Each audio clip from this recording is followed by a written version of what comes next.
नमस्कार, मैं हूं अनुपम। इस वक्त के बुलेटिन के साथ देश में 24 घंटे में कोरोना के आंकड़े सामने आए हैं। 3,48,421 नए केस सामने आए हैं। 4,205 मरीजों की मौत हुई है। 3,55,338 लोग ठीक हुए हैं।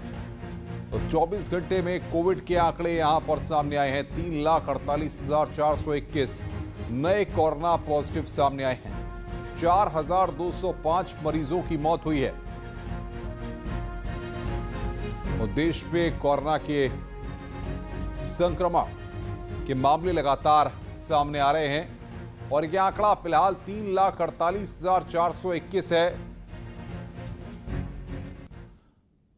वहीं उत्तर प्रदेश में लगातार कोविड केस में आ रही कमी पर सीएम ऑफिस ने ट्वीट किया है। सीएम योगी के अथक प्रयासों का ही नतीजा है कि 30 अप्रैल तक प्रदेश में सबसे अधिक केस थे। आज तक लगभग 10 दिन के अंदर ही करीब 1 लाख एक्टिव केस में कमी आई है। सीएम योगी की इन कोशिशों की तारीफ WHO ने भी की है। तो सीएम ऑफिस ने यहां पर यह ट्वीट किया है, लगातार नए केसेस में कमी आ रही है, इस बात का जिक्र किया गया है। सीएम योगी की प्लानिंग से कमी आई है। WHO भी कर चुका है योगी मॉडल की तारीफ। तो ये वो ट्वीट है जो किया गया है सीएम ऑफिस की तरफ से, वो हम आपको दिखा रहे हैं।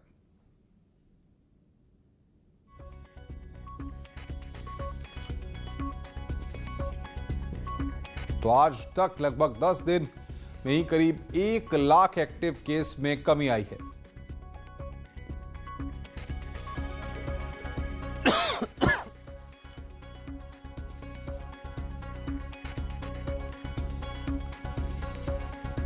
कोरोना जैसी महामारी से निपटने के लिए योगी सरकार तेजी के साथ काम कर रही है। गांव में इसका संक्रमण रोकने के लिए सरकार ने बड़ी पहल करते हुए ट्रेसिंग और टेस्टिंग बढ़ा दी है। गांव-गांव कोरोना टेस्टिंग का अभियान 15 मई से चलेगा। योगी सरकार के डोर टू डोर अभियान की तारीफ विश्व स्वास्थ्य संगठन ने भी की है। WHO ने कहा है कि 75 जिलों के 97,941 गांव में स्वास्थ्य टीम घर घर जांच के साथ आइसोलेशन और मेडिकल किट की सुविधा दे रही है। WHO के विशेषज्ञों ने सरकार के माइक्रो मैनेजमेंट को देखने के लिए प्रदेश में 10,000 घरों का दौरा भी किया और सरकार के दावों पर मोहर लगाई है। WHO ने बताया कि कोरोना के खिलाफ महाअभियान में योगी सरकार की 1,41,610 लोगों की स्वास्थ्य टीम दिन रात काम कर रही है। साथ ही इनके काम की निगरानी करने के लिए 21,242 पर्यवेक्षकों की तैनाती भी की गई है। गांव में कैसे हो रही है कोरोना की जांच, इस पर हम अपने संवाददाताओं के साथ चर्चा करेंगे और बातचीत करेंगे।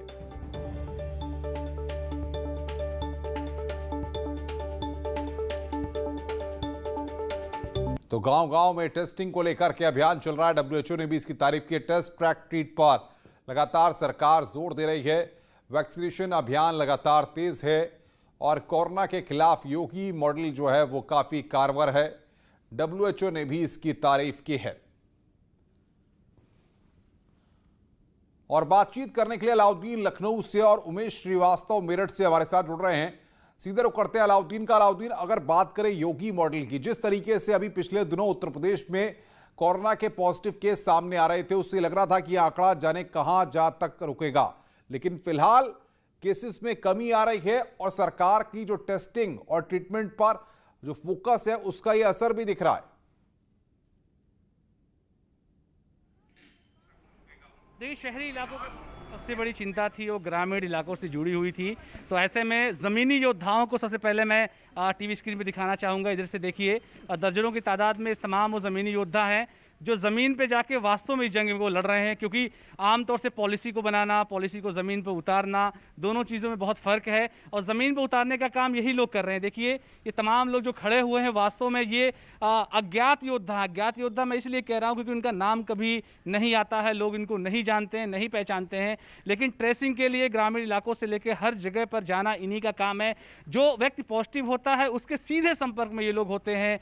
तमाम लोग सही तरीके से टेस्टिंग का काम काम बल्कि इनका है, क्योंकि इस पूरे मामले में सबसे अहम जो चीज़ है वो टेस्टिंग की है। मैं ज़रा सा जो है इधर कैमरा भी पैन कराऊंगा, ज़रा सा इसको खोलेंगे। ये RT-PCR की पूरी किट है जिसमें RT-PCR के सैंपल्स लिए जाते हैं और पूरी किट टीमें तमाम जगहों पर रवाना हो रही हैं जहाँ जहाँ पर इनको लक्ष्य केंद्रित किया गया है। इसके अलावा ये जो है ये किट कौन सी है? एंटीजन टेस्ट है। ये एंटीजन टेस्ट की है। जी। तो कब एंटीजन आप लोग इस्तेमाल करते हैं, कब RT-PCR? पहले हम लोग एंटीजन देखते हैं कि एंटीजन से क्या है, इसका पॉजिटिव या निगेटिव। यदि निगेटिव आता है, सिम्टम है, तो उसका RT-PCR भी करते हैं। ये रिजल्ट कितने देर में दे देता है? ये तो 10 मिनट में रिजल्ट देता है। और RT-PCR कम से कम। अलाउद्दीन, आज इंटरनेशनल नर्सेज डे, हमारी तरफ से, हमारे चैनल की तरफ से इन तमाम नर्सेज को आप बधाई दीजिए और साथ ही साथ इनसे बातचीत भी कीजिए। लूज मोशन हो रहा है, सर्दी खांसी जुकाम है, तो हम उसको RT-PCR करते हैं तभी। जी हाँ, बिल्कुल। नर्सेज भी यहाँ पर मौजूद हैं। जो है मौर्य जी, आप आगे आ जाएंगी। ये स्टाफ, आपका नाम क्या है? Premvati Maurya, staff nurse.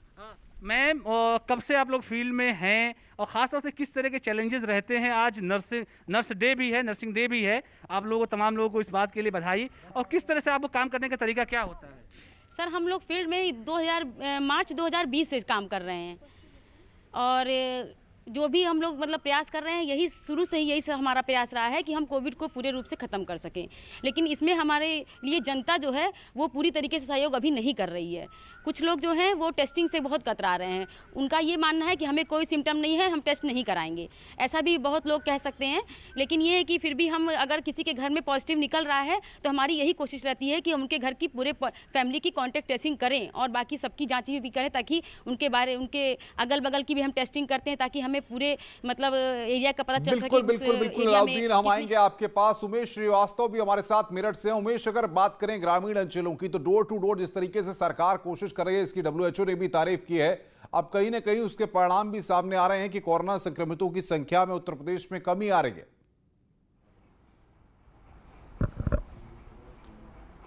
जी हाँ, निश्चित तौर पर अनुपम, उत्तर प्रदेश के गांवों में टेस्टिंग और ट्रेसिंग का महाअभियान चल रहा है और इस महाअभियान का ही नतीजा है कि मेरठ में लगातार टेस्टिंग और ट्रेसिंग की बदौलत उत्तर प्रदेश के और गांवों में लगातार केसेस मिल रहे हैं और साथ साथ मेरठ में भी केसेस मिल रहे हैं। मेरठ के गांव में 1200 कोविड पॉजिटिव केसेस मिले हैं। हमारे साथ खास बातचीत के लिए मौजूद हैं doctor Akhilesh Mohan, CMO। Doctor साहब, क्या कहेंगे, गांव में जो टेस्टिंग अभियान चल रहा है, ट्रेसिंग अभियान चल रहा है और 1200 कोविड पॉजिटिव केसेस इन गाँवों में मिले हैं, कितना बड़ा अभियान है और WHO ने भी अब तो इस अभियान की तारीफ की है? मैं ये बताना चाहूँगा कि 5 दिन के अंदर जो 5 दिन का अभियान था वो हमने एक्सटेंड कर दिया है 6 दिन 7 दिन तक, जब तक के गांव में हर मरीज़ जो लक्षण युक्त था उसकी टेस्टिंग पूरी नहीं हो जाती है। लगातार हम इस अभियान को बनाए रखेंगे। इस दौरान 2,90,000 मकानों के अंदर करीब टेस्टिंग हुई है, उनको चिन्हित किया गया था। हर मकान के अंदर जाके आशा आंगनबाड़ी ने लाइन लिस्टिंग की और पता लगाया कि लक्षण युक्त लोग कुल यहाँ पे कितने हैं। कुल मिला के लगभग 6,000 लक्षण युक्त लोगों को इसमें चिन्हित किया गया था। हाथ के हाथ दवाई दी गई। इसके अंदर इस अभियान की खास बात यह है कि इसके अंदर प्रिजम्पटिव एनालिसिस के करके पहले दवाई दे दी जाती है, जिससे कि वो आदमी का ट्रीटमेंट तुरंत शुरू हो जाए और उसके साथ साथ टेस्टिंग भी की जाती है। अगर किसी भी कारण से टेस्टिंग में किसी तरह की थोड़ी अगर देर होती है, कारण बहुत है जिसकी वजह से देर हो सकती है। बिल्कुल उमेश, CMO साहब बता रहे हैं विस्तार से। हम आएंगे आपके पास, उपेंद्र के पास एक बार रुक करेंगे। उपेंद्र, अगर ग्रामीण अंचलों की बात करें तो किस तरीके से वहां पर टेस्टिंग का काम चल रहा है और लगातार हम देख रहे हैं कि योगी मॉडल की तारीफ भी हो रही है।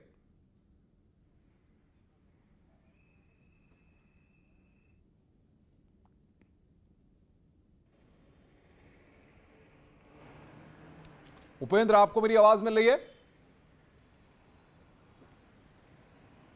उपेंद्र से मेरा संपर्क नहीं हो पा रहा। सर्वेश के पास रुक करेंगे। सर्वेश, अगर वहां की बात करें तो ग्रामीण अंचलों में किस तरीके से टेस्टिंग का अभियान चल रहा है और स्वास्थ्य विभाग की टीमें किस तरीके से काम कर रही हैं? देखिए, निश्चित तौर पर पंचायत चुनाव के बाद गांवों की ओर संक्रमण तेजी से बढ़ा था और उसके बाद सरकार ने जिस तरह का अभियान गांव-गांव टेस्टिंग का शुरू किया है, मतलब साफ है कि सबसे पहले ट्रेसिंग, फिर टेस्टिंग और उसके बाद ट्रीटमेंट। इस फार्मूले के साथ योगी सरकार आगे बढ़ रही थी, जिसका WHO ने भी स्वागत किया है, उसकी सराहना की है। और प्रयागराज जिले की बात करें तो अब जो है प्रयागराज में कोरोना का संक्रमण पूरी तरह से काबू में आ चुका है। जो कल के आंकड़े हैं वो उत्साहजनक है। 11,000 से ज्यादा लोगों की टेस्टिंग की गई, 6 लोगों की मौत हुई थी, जबकि सिर्फ 202 पॉजिटिव आए हैं। अब शहरी क्षेत्र से ज्यादा ग्रामीण क्षेत्रों में पॉजिटिव आ रहे हैं। इसको देखते हुए स्वास्थ्य महकमे ने जो 5 मई से शुरू किया गया था गांव-गांव में ट्रेसिंग और टेस्टिंग का अभियान, उसको बढ़ा दिया है। अब वो 15 मई तक एक्सटेंड कर दिया गया है। तो यानी अब गाँव में जहां पर ज्यादा कोरोना मरीज मिल रहे हैं वहां पर एक तरह से उसको कंटेनमेंट जोन बनाया जा रहा है, वहां पर ट्रेसिंग की जा रही है। और इस पूरे अभियान में आपको बता दूं अनुपम कि पूरे अभियान में 4,000 सर्वे टीमें पूरे जिले में लगी, क्योंकि 65 लाख की आबादी है और 35 लाख की आबादी करीब ग्रामीण क्षेत्रों की है, और 60 ऐसी टीमें बनाई गई जो कि टेस्टिंग कर रही थी। तो यानी टेस्टिंग की 7 टीमें और 4,000 सर्वे टीमें मिलाकर एक बृहद अभियान पूरे जिले में चलाया गया, जिसके उत्साहजनक परिणाम रहे हैं।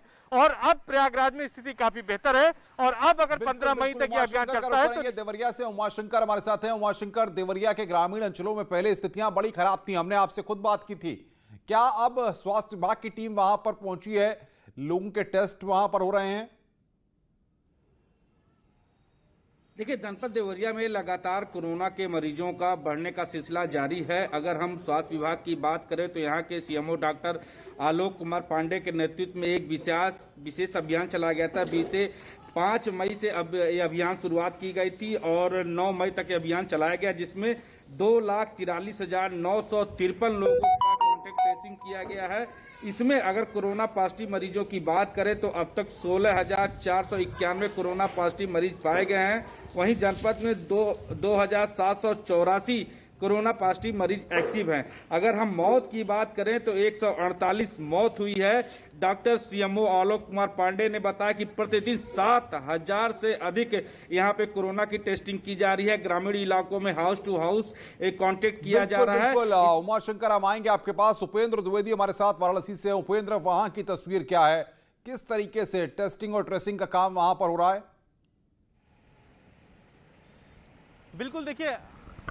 बिल्कुल अनुपम, हम इस वक्त वाराणसी के ये भट्टी गांव पर हैं, जहां पर जो है टेस्टिंग और ट्रेसिंग का काम चल रहा है। हर दिन एक ब्लॉक में 2 गांवों को लिया जा रहा है। इस वक्त मैं काशी विद्यापीठ के भट्टी गांव पर हूं, जहां पर कुछ देर बाद टीम पहुंचेगी और यहां पर इसी विद्यालय पे अंदर जो है टेस्टिंग और ट्रेसिंग की जाएगी। इससे पहले जो लक्षण हैं उसके आधार पर आगे स्वास्थ्य विभाग की टीम पहुंची हुई है। तो लक्षण के आधार पर लोगों की पहले सैनिटाइजेशन किया जा रहा है। मैं तस्वीरों में दिखाऊंगा कि किस तरीके से यहाँ पर सैनिटाइजिंग किया जा रहा है। उसके बाद जिन लोगों के लक्षण होंगे, जो अपने लक्षण बताएंगे, उनको इस विद्यालय में लाकर यहाँ पर टेस्टिंग और उनकी ट्रेसिंग की जाएगी। तो ट्रेसिंग के बाद टेस्टिंग और टेस्टिंग के बाद जो किट्स है, कोरोना किट्स है, वो बांटी जा रही हैं। तो अब तक बनारस में करीब 18,000 से ज़्यादा कोरोना किट्स बांटी गई हैं। और उसी सिलसिले में आज जो अभियान की कड़ी है वो यहाँ भट्टी गांव पहुँची है। तो स्वास्थ्य विभाग की टीम अभी कुछ देर में यहाँ पहुँच रही है, काशी विद्यापीठ की, और ऐसी 4 टीमें निकली हुई हैं हर ब्लॉक से, जिनके पास हर दिन एक गाँव को टेस्टिंग और ट्रेसिंग करने की जिम्मेदारी है। यहाँ पर मैं गाँव की बात कर लूँ तो गांव में भी जो है सैनिटाइजेशन काम है। मैं कैमरा पर्सन कहूँगा कि दिखाएं कि यहाँ पे गांव में भी जिन गांव में अधिक संख्या में लक्षण मिल रहे हैं, वहाँ पर टेस्टिंग और ट्रेसिंग की जा रही है। यहाँ पर मैं कैमरा पर्सन से कहूँगा कि दिखा दें यहाँ पर कि किस तरीके से जो है, ये देखिए सैनिटाइजेशन का काम चल रहा है। जो गाँव की छोटी बहुत दुकानें होती हैं वहाँ पर टेस्टिंग, यहाँ से ये जो पूरा इलाका है इसको स्वास्थ्य विभाग ने जो है चिन्हित किया है यहाँ पर। और ये देखिए यहाँ पर सैनिटाइजेशन का काम चल रहा है। और ये जो पूरी सड़क है, यही जो है ट्रेसिंग में मिला है कि यहाँ पर बड़ी संख्या में जो संक्रमित मरीजों के लक्षण मिले हैं। इसके बाद यहाँ पर जो है अभी टेस्टिंग की जाएगी। तो बिल्कुल उपेंद्र, हम आएंगे आपके पास। उमाशंकर आपका, उमेश आपका बहुत बहुत शुक्रिया, अलाउद्दीन आपका भी बहुत बहुत शुक्रिया हमारे साथ जुड़ने के लिए और ग्राउंड जीरो से अपडेट देने के लिए। किस तरीके से ग्रामीण अंचलों में सरकार का जो डोर टू डोर अभियान है उसके तहत टेस्टिंग और ट्रेसिंग पर जोर दिया जा रहा है। रुक रहे हैं यहां पर एक ब्रेक के लिए, ब्रेक के बाद जल्द हाजिर होते हैं। मेरठ से बड़ी खबर इस वक्त आ रही है। वेंटिलेटर बेड दिलाने के नाम पर 48,000 की ठगी की गई है। बेड न मिलने के चलते युवती की मौत हुई है। अंतिम संस्कार कर लौटे पिता ने किया केस। पुलिस ने 2 आरोपियों को गिरफ्तार किया। थाना खरखौंदा के एनसीआर मेडिकल कॉलेज का ये पूरा मामला है। पुलिस ने पूरे मामले में 2 आरोपियों को अरेस्ट कर लिया है। निखिल बातचीत करने के लिए हमारे संवाददाता मेरठ से फोन लाइन पर जुड़ रहे हैं। निखिल, क्या जानकारी आपको मिल पा रही है? देखिए अनुपम, बेहद शर्मनाक मामला है। वेंटिलेटर बेड दिलाने के नाम पर ठगी का धंधा यहाँ चल रहा है और इसका खुलासा उस समय हुआ जब एनसीआर मेडिकल कॉलेज में 48,000 की ठगी हुई। मेडिकल कॉलेज के गेट पर अपना पेशेंट लेकर पहुंचे पिता के साथ ये ठगी हुई है। 48,000 रुपए देने के बाद में डॉक्टरों से बात करने के लिए जैसे ही दोनों ठग अंदर गए तभी वो रफू चक्कर हो गए और उसके इलाज के अभाव में युवती ने दम तोड़ दिया, जिसके बाद अंतिम संस्कार करके लौटे। अब पिता ने मुकदमा दर्ज कराया और उसकी शिकायत पर पुलिस ने 2 लोगों को गिरफ्तार कर लिया है। इन दोनों आरोपियों से पूछताछ की गई तो उन्होंने स्वीकार किया कि 48,000 रुपए की ठगी की गई है और अब दोनों को निखिल, बहुत बहुत शुक्रिया आपका हमारे साथ जुड़ने के लिए और बातचीत करने के लिए। आगरा से खबर, जहां पर शराब फैक्ट्री का भंडाफोड़ किया गया। अवैध शराब फैक्ट्री का पुलिस का छापा पड़ा है। 1000 लीटर से अधिक अवैध शराब बरामद की गई है। गन्ने के खेत में यह शराब फैक्ट्री वहां पर चल रही थी। आगरा से बड़ी खबर, शराब फैक्ट्री का भंडाफोड़ किया गया है। हजारों ढक्कन और बोतलें बरामद की गई। आरिफ खान हमारे साथ जुड़ रहे हैं फोन लाइन पर। आरिफ, क्या जानकारी मिल पा रही है? देखिए अनुपम, जिस तरह से लॉकडाउन लगा हुआ था और शराब की दुकानें कल तक बंद थी, लिहाजा जो शराब माफिया हैं, शराब के कारोबारी हैं, जो अवैध धंधा करते हैं, वो एक्टिव हुए और एक गन्ने की खेत में ये शराब की फैक्ट्री चला रहे थे। देखिए रात में पुलिस ने इस अवैध फैक्ट्री के खिलाफ कार्रवाई की है। तकरीबन 1000 लीटर से ज्यादा की शराब बरामद की गई है। इसके अलावा तमाम ढक्कन, रैपर और जो स्टिकर होते हैं वो बरामद किए गए हैं और 2-3 लोग इसमें गिरफ्तारी हुई है। तो कुल मिलाकर ये है कि जिस हिसाब से लॉकडाउन लगा है, जिस हिसाब से सरकार ने सरकारी दुकानें बंद कर रखी हैं, उसका फायदा उठाने के लिए ये लोग अपनी फैक्ट्री चला रहे थे और शराब की सप्लाई कर रहे थे। जी बहुत बहुत शुक्रिया आरिफ, आप नजर बना के रखिए, आगे भी हम आपसे अपडेट लेते रहेंगे। एक तरफ जहां देवरिया जिला प्रशासन स्वास्थ्य उपकरणों का रोना रो रहा है, तो वहीं दूसरी तरफ लाखों रुपए के उपकरण जंग खाकर बर्बाद हो रहे हैं। मामला बैतालपुर सीएचसी के तहत आने वाले लीलापुर पीएचसी अस्पताल का है। यहां पर लाखों रुपए की दवाइयां, बेड, स्वास्थ्य उपकरण बर्बाद हो रहे हैं। यह अस्पताल 30 बेड का है और सही रखरखाव न होने की वजह से अब खंडर में तब्दील हो चुका है। स्थानीय लोगों ने इस अस्पताल को कोविड-19 वार्ड में घोषित करने की मांग की है। देवरिया जिले के सीएमओ डॉक्टर आलोक कुमार पांडे ने कहा कि एडिशनल सीएमओ की देखरेख में इसकी जांच की जाएगी और रिपोर्ट आने पर कार्रवाई होगी। लीलापुर अस्पताल के अपर मुख्य चिकित्सा अधिकारी डॉक्टर सुरेंद्र चौधरी को मैं निर्देशित कर रहा हूं। वहां जाएंगे, वो देखेंगे और उसके बारे में मुझे तथ्यों से अवगत कराएंगे और जैसे मुझे जानकारी मिलती है मैं उसके हिसाब से तुरंत कार्रवाई करूंगा। जो भी दोषी होगा उसे बख्शा नहीं जाएगा, कड़ी कार्रवाई की जाएगी। कोविड हॉस्पिटल बनाने की मांग चल रही है, उसको उस पर क्या विचार है आपका? नहीं, ये अच्छा है। कोविड अस्पताल बनाने के बारे में हम लोग सोचेंगे और मैं बात करता हूँ, वो अच्छा विचार है। खबरों का सिलसिला लगातार जारी है। फिलहाल इस बुलेटिन में इतना ही। नमस्कार।